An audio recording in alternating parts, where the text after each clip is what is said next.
এখন আমি চ্যাপ্টার 2 এর ভিতরে আছি। তাই 2 এতে কি হিউবার্ট হিউবার্ট জেমস হিউবার্ট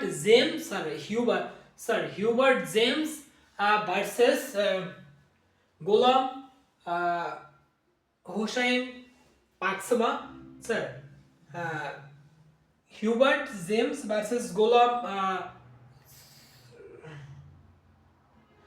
গোলাম হোসাইন পাকসমা 1949 স্যার কেসে একটা রেফারেন্সে বলা আছে যে কারণ নামে ব্যাংক অ্যাকাউন্ট থাকলে সেটা কি ব্যাংক মানে কি পার্টনারশিপ হিসেবে গণনা করা হবে না স্যার। যেমন দুটো এক্সাম্পল দিতে যেমন দুই ভাই একটা ব্যাংক অ্যাকাউন্ট করলো স্যার, এখানে কোনো পার্টনারশিপের ইঙ্গিত নাই, কিন্তু বলা আছে যে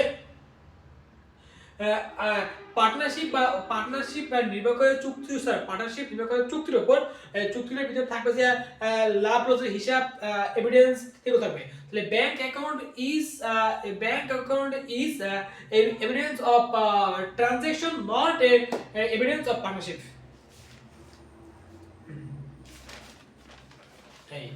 ওই কেসটা হলো ঠিক আছে, এটা কি bank account is not account in the bank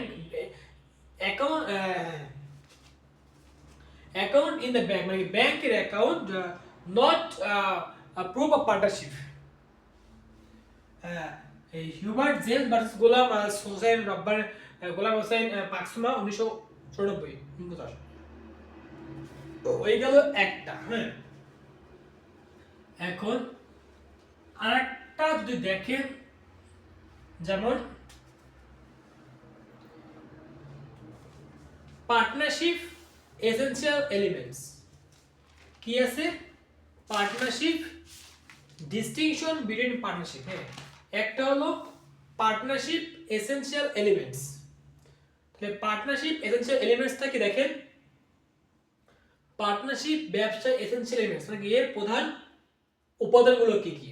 হ্যাঁ, যেমন দেখেন এক লাইনে মনে রাখার technique, agreement, business, profit sharing আর মিউচুয়াল এজেন্সি মিললে হবে পার্টনারশিপ।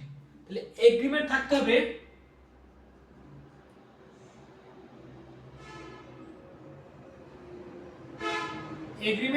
হবে, তারপর থাকতে হবে এগ্রিমেন্ট, আবার বিজনেস থাকতে হবে, এগ্রিমেন্ট থাকতে হবে, বিজনেস থাকতে হবে, প্রফিট থাকতে হবে, শেয়ারিং থাকতে হবে।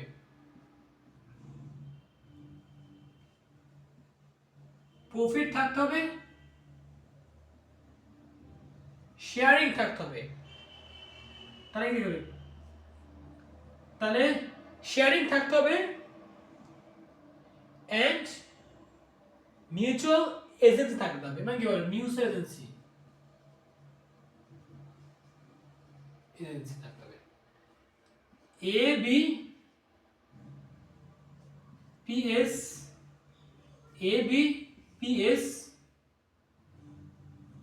মা, এ বি পি এস মা। এগ্রিমেন্ট থাকতে হবে, বিজনেস থাকতে হবে, পার্টনারশিপ থাকতে হবে, প্রফিট থাকতে হবে, শেয়ারিং থাকতে হবে,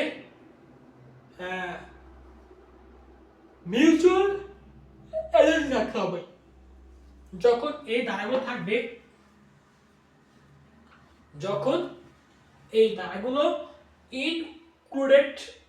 ইনক্লুডেড থাকবে, যখন এই ধারাগুলো থাকবে তখন এগুলোকে বলা হবে কি তোমার, যখন এই ধারাগুলো থাকবে, হ্যাঁ যখন এই ধারাগুলো থাকবে তখন এগুলোকে তোমার মানে সুস্পষ্ট ভাবে বলা যাবে যে এগুলো তোমার যে কোন ধারায় পড়ে। যেমন দেখো